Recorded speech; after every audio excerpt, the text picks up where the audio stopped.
दोस्तों, आज कलयुग चल रहा है और इसमें पाप अपनी चरम सीमा पर है।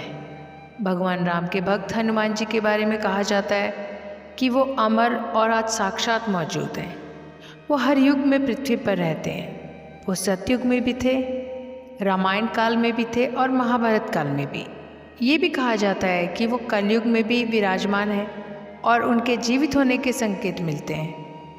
अगर भगवान हनुमान आज भी जीवित है तो वो आज कहाँ मौजूद हैं? हनुमान जी भगवान शिव के इकलौते ऐसे अवतार हैं जो आज भी पृथ्वी पर जीवित हैं, क्योंकि इन्हें स्वयं माता सीता से चिरंजीवी का वरदान मिला है। और भगवान राम ने भी हनुमान जी को ये आज्ञा दी है कि ये कलयुग के अंत तक भक्तों के दुख दूर करने के लिए पृथ्वी पर रहेंगे। शायद इसीलिए हमें धर्म ग्रंथों में भगवान श्री कृष्ण और यहाँ तक कि श्री राम के देह त्याग की कथा देखने को मिल जाती है, लेकिन कभी भी हमने किसी भी धर्म ग्रंथों में भगवान हनुमान के देह त्याग के बारे में नहीं सुना। आप भी सोच रहे होंगे अभी भगवान कहाँ है, हम कैसे दर्शन करेंगे? और इस वीडियो में आपको चमत्कारी घटनाओं के बारे में भी बताएंगे। सातों समुंदर को पार कर दे जिनका ज्ञान इतना ज़्यादा है कि बड़े से बड़े देवता भी उनके सामने नतमस्तक हो जाए, जिनके नाम में इतनी ताकत है केवल नाम के जाप से ही बड़े से बड़ी बुरी शक्ति दूर चली जाए। तो वीडियो शुरू करने से पहले कमेंट बॉक्स में ज़रूर लिखें जय बजरंगबली। भगवान बजरंगबली की लीला अपरंपार है, जिनके एक कदम में वो इतनी ताकत है कि सातों समुंदर पार कर दे। तो चलिए शुरू करते हैं और जानते हैं भगवान हनुमान जी के बारे में। नंबर 1, कहाँ रहते हैं हनुमान जी कलयुग में? भगवत पुराण में इस बात का जिक्र देखने को मिलता है कि कलयुग में भगवान हनुमान कहाँ पर रहते हैं। भगवत पुराण में माने तो द्वापर युग बीतने के बाद जब कलयुग की शुरुआत हो रही थी, तभी से एक पर्वत को हनुमान जी ने अपना निवास स्थान निश्चित किया, ताकि वो अपने पृथ्वी पर मौजूद आगे के समय को भगवान श्री राम की तपस्या में लीन होकर बिता सके और समय समय पर कलयुग में मनुष्य की समस्या का निवारण भी कर सके। दोस्तों, अगर आप इस पर्वत का नाम जानना चाहते हैं तो भगवत पुराण के अनुसार इस पर्वत का नाम है गंधमादन पर्वत। माना जाता है कि आज के आधुनिक समय में गंधमादन पर्वत कैलाश पर्वत के उत्तर दिशा में मौजूद एक छोटा पर्वत है जो कई बड़ी चोटियों से घिरा है, जिसके कारण यहाँ जाना काफ़ी कठिन है। इसके अलावा ये पर्वत तिब्बत के क्षेत्र में आता है, जिसे 1962 के युद्ध में चीन द्वारा अपने कंट्रोल में ले लिया गया था। यानी आज के समय आपको अगर इस पर्वत तक जाना है तो आपको चीन सरकार की इजाज़त लेनी होगी, जो कि काफ़ी मुश्किल है। इसके अलावा क्योंकि आज के समय में ये पर्वत भारत और चीन सीमा के बिल्कुल बीच मौजूद है, इसलिए भी इस तक जाना और भी ज़्यादा मुश्किल हो जाता है। वैसे इस पर्वत के बारे में एक कथा ये भी है कि यहाँ पर एक बहुत बड़ा पुराना समय का भगवान श्री राम का मंदिर मौजूद है, जिसमें प्रभु हनुमान की भी दिव्य मूर्ति है। नंबर 2, भगवान हनुमान का जन्म। वैसे आज भी यह निश्चित नहीं हो पाया है कि भगवान हनुमान कब और कहाँ जन्मे थे, लेकिन हमें अलग अलग धर्म ग्रंथों में कुछ अलग अलग समय और स्थान देखने को मिलते हैं। जैसे वेदों की माने तो भगवान हनुमान जी आज से 1,85,58,115 वर्ष पहले त्रेता युग के अंतिम चरण में चैत्र पूर्णिमा को जन्मे थे, जिनका जन्म माता अंजनी और पिता केसरी के घर में हुआ था, जो भारतीय पहाड़ी इलाके आंजन के एक छोटे से पहाड़ गांवों में वानर राज के नाम से जाने जाते थे। कहा जाता है कि जब माता अंजनी का विवाह वानर राज से हुआ तो लंबे समय तक उन्हें किसी संतान का सुख नहीं मिला, जिसके बाद कड़ी तपस्या करने के बाद स्वयं पवन देव ने अंजनी को पुत्र प्राप्ति का वरदान दिया, जिसके बाद हनुमान जी का जन्म हुआ।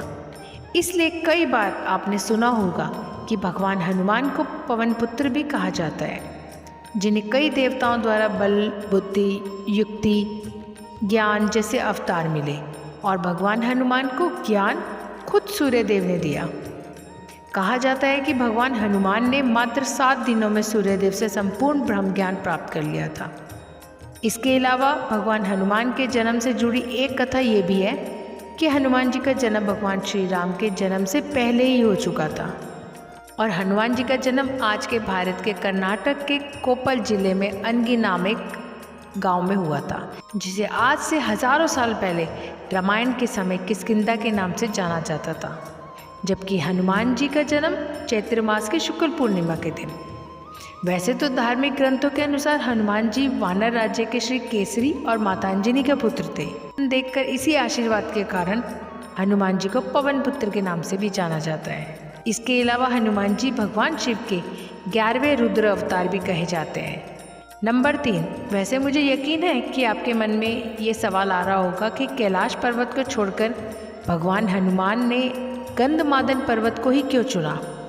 तो हनुमान जी द्वारा कैलाश पर्वत को ना चुनने का सबसे पहला कारण तो यही है कि वहाँ पर खुद भगवान शिव का निवास स्थान है और किसी भी हमारे धर्म ग्रंथों में कई बार देखने को मिल जाते हैं, क्योंकि हनुमान जी से पहले परशुराम, कृपाचार्य और अर्षि कश्यप जैसे कई महान लोगों ने भी यहाँ पर तपस्या की है। और इस पर्वत को आराधना करने के लिए कैलाश पर्वत के बाद इस पृथ्वी लोक की सबसे अच्छी जगहों में से एक माना जाता है। इसलिए जब भगवान श्री राम का समय पृथ्वी लोक पर पूरा हुआ और वो अपने वैकुंठ धाम को जाने के लिए सरयू नदी पर अपना देह त्याग करने पहुँचे, तब उन्होंने हनुमान जी को ये वरदान दिया था कि वो समय के अंत तक पृथ्वी पर जीवित रहेंगे और उन्हें आदेश दिया कि उन्हें कलयुग के अंत तक पृथ्वी पर ही रहकर अपने भक्तों की रक्षा करनी है। इसलिए भगवान हनुमान ने श्री राम प्रभु की आज्ञा को मानते हुए पृथ्वी लोक पर अपने बचे हुए समय को बिताने के लिए और कलयुग का इंतजार करते हुए भगवान राम की आराधना के लिए गंधमादन पर्वत को चुना। नंबर 4, महाभारत काल में पांडुपुत्र भीम ने देखा था भगवान हनुमान को। दोस्तों, क्या आप जानते हो कि महाभारत की एक कथा के अनुसार भीम भी भगवान हनुमान से मिल चुके हैं। तो ये बात तो त्रेता युग की है। इस दौरान पृथ्वी पर महाभारत काल का समय था। पांडव भाई द्रौपदी के साथ मिलकर वनों और पहाड़ों में अपना अज्ञातवास बिता रहे थे। तभी पांडव गंधमादन पर्वत से होकर गुजरे, जहाँ पर पांडव कुछ समय के लिए रुके भी। इस दौरान एक दिन भीम को तालाब के किनारे एक सुंदर कमल का फूल दिखा, जिसे उन्होंने अपनी पत्नी द्रौपदी के लिए लाने के सोचा। लेकिन जब भीम तालाब की ओर जा रहे थे, तभी उन्हें रास्ते में एक बहुत बड़ा वानर दिखाई दिया। भीम उनके तेज को देखते समझ गया कि ये स्वयं हनुमान है। हनुमान जी तालाब के बिल्कुल सामने लेटे थे और उनकी बड़ी सी पूंछ ने तालाब को लगभग चारों ओर से घेरा हुआ था। भीम हनुमान जी की पूंछ को लांघ कर नहीं जाना चाहता था, इसलिए उन्होंने हनुमान जी से आग्रह किया कि वो अपनी पूंछ को हटा लें। लेकिन इस दौरान भगवान हनुमान अपनी आराधना में लीन थे, इसलिए उन्होंने भीम की बात को नहीं सुना। तभी भीम ने दोबारा भगवान हनुमान से कहा कि मैं यहाँ से फूल लिए नहीं जाऊँगा, या फिर आप मुझे मृत्युदंड दे दो। हनुमान जी ने भी जब ये बात सुनी तो उन्होंने कहा, इसकी कोई ज़रूरत नहीं है, तुम मेरी पूंछ को हटाकर आगे बढ़ सकते हो।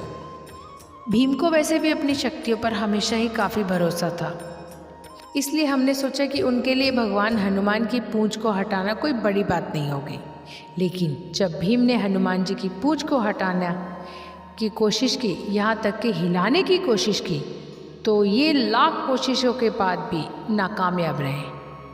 इस घटना ने भीम का अपनी ताकत पर घमंड पूरी तरह तोड़ दिया था और भीम भगवान हनुमान जी के चरणों में पड़ गए, क्योंकि भीम समझ गए थे कि वो जिनसे अभी बात कर रहे हैं वो कोई साधारण देवता नहीं है। जिसके बाद भीम ने हनुमान जी से उनको अपनी असली रूप में आने की विनती की। तब हनुमान जी ने अपने असली रूप में आकर भीम को आशीर्वाद दिया। नंबर 5, भगवान हनुमान के असली पैरों के निशान। दोस्तों, क्या आपको याद है कि जब हम रामायण पढ़ते हैं या सुनते हैं तो उसमें एक जिक्र आता है कि भगवान हनुमान को उनकी शक्तियों का आभास कराया गया। तब भगवान हनुमान इतने शक्तिशाली हो गए कि उन्होंने केवल एक छलांग में ही विशाल समुद्र को पार कर दिया। आज भी कई बुद्धिजीवी इस बात को हजम नहीं कर पाते कि भगवान हनुमान इतने शक्तिशाली थे।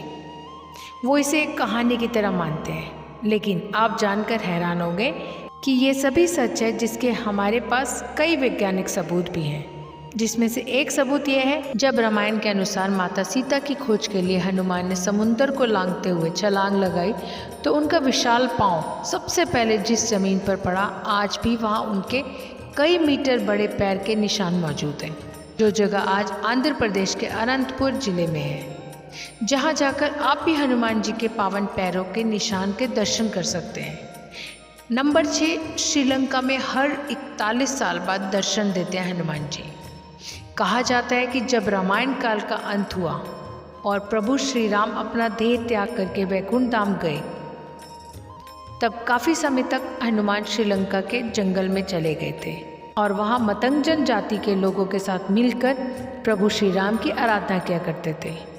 यहाँ मतंग जनजाति के लोग भी भगवान हनुमान की काफ़ी सेवा किया करते थे, जिसके बाद भगवान हनुमान ने भी उनकी सेवा को खुश होकर उन्हें ब्रह्म ज्ञान की जानकारी दी थी और उन्हें ये आशीर्वाद भी दिया था कि वो उन्हें हर 41 साल बाद ब्रह्म ज्ञान देने आते रहेंगे।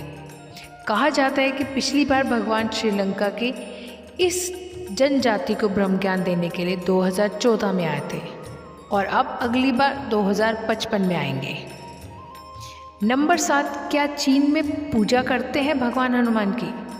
अगर आप मूवीज़ के शौकीन हैं तो मुझे यकीन है कि आपने कभी ना कभी चीन की मंकी किंग मूवी ज़रूर देखी होगी और आपने गौर किया होगा जिस तरह भगवान हनुमान के पास उड़ने की शक्तियाँ हैं और शक्तिशाली गदा मौजूद है, उसी तरह मंकी किंग भी एक वानर है जिसके पास बहुत सी शक्तियाँ हैं और वो उड़ सकता है। उसके पास भी एक गदा है और यह कोई इत्तेफाक नहीं बल्कि ज़्यादातर इतिहासकारों का यही मानना है कि वो भगवान हनुमान ही हैं, जिन्हें चीन में मंकी किंग के नाम से पूजा जाता है। इसके अलावा भी और कई ऐसे भगवान हैं जिन्हें चीन में अलग रूपों में पूजा जाता है। आज के इस वीडियो में बस इतना ही।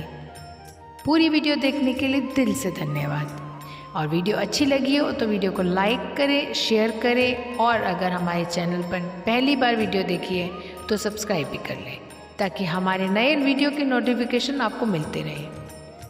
मैं हमेशा कहती हूँ अपने माता पिता का ख्याल रखें। जय श्री राम।